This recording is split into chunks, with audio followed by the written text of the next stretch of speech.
और इसी बीच एक बड़ी खबर है उत्तर प्रदेश के कुशीनगर से, जहां नदी में शव देखे गए हैं। नारायणी नदी में बच्चों के शव बहते दिखे। तो महिलाओं के शव दिखाई दिए। नेपाल से नदी में बहकर आए थे शवों की पहचान में प्रशासन लगातार जुटा हुआ है।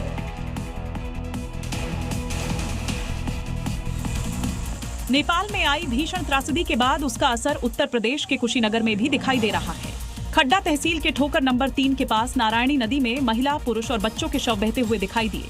नदी की तेज धारा में मृत जानवरों के साथ गाड़ियां और घरों का सामान भी बहकर पहुंच रहा है। शवों और मलबे को देखने के लिए मौके पर लोगों की भारी भीड़ जुट गई। कुछ लोग नदी किनारे पहुंचे, लकड़ियों और अन्य सामान को निकालते नजर आए। सूचना के बाद प्रशासनिक अमला मौके पर पहुंचा और शवों की पहचान कराने की कोशिश शुरू कर दी गई है।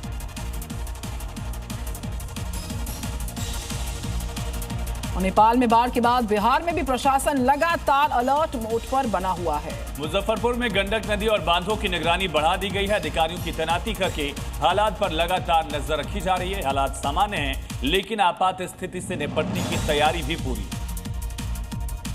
नेपाल में आई विनाशकारी बाढ़ के बाद बिहार के कई जिलों में अलर्ट जारी है।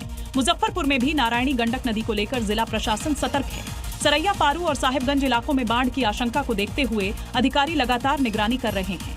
सरैया के रतनपुर डीही में बांध पर प्रशासनिक पदाधिकारियों की तैनाती की गई है, जबकि स्थानीय लोग भी निगरानी कर रहे हैं।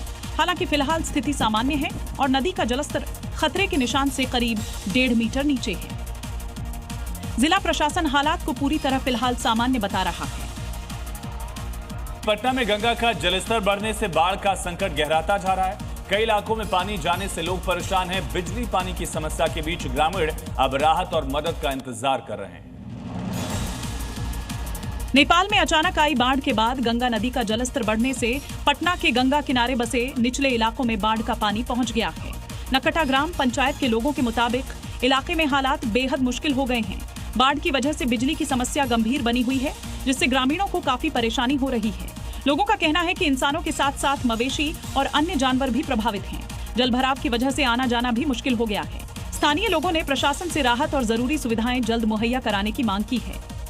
ये अगली खबर झांसी से है। लगातार हो रही बरसात के चलते यहां पर रक्षाबंधन के त्योहार पर एक परिवार मातम का शिकार होने से बचा है। उफान पर बह रहे संसोर नाले में उनकी कार बह जाती है, जिससे कि 6 लोगों की जान खतरे में आ जाती है।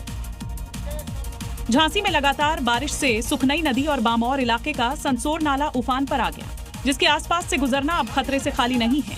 नाले को पार करते हुए तेज बहाव की वजह से हनुमान मंदिर के पास कार का संतुलन बिगड़ा, जिससे कार नाले में जा गिरी, जिससे उसमें सवार लोग मदद के लिए चीख पुकार मचाने लगे, जिसको सुनकर मौके पर स्थानीय लोग जुट गए और तुरंत रस्सी की मदद से रेस्क्यू ऑपरेशन शुरू किया। 6 लोगों को सुरक्षित बाहर निकाल लिया।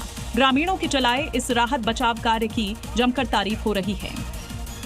यूपी के झांसी में 2 दिन की लगातार बारिश से सुखनई नदी ने रौद्र रूप धारण कर लिया। मछली पकड़ने गए 4 मछुआरे फंस गए। इनको 7 घंटे के रेस्क्यू ऑपरेशन के बाद निकाला गया।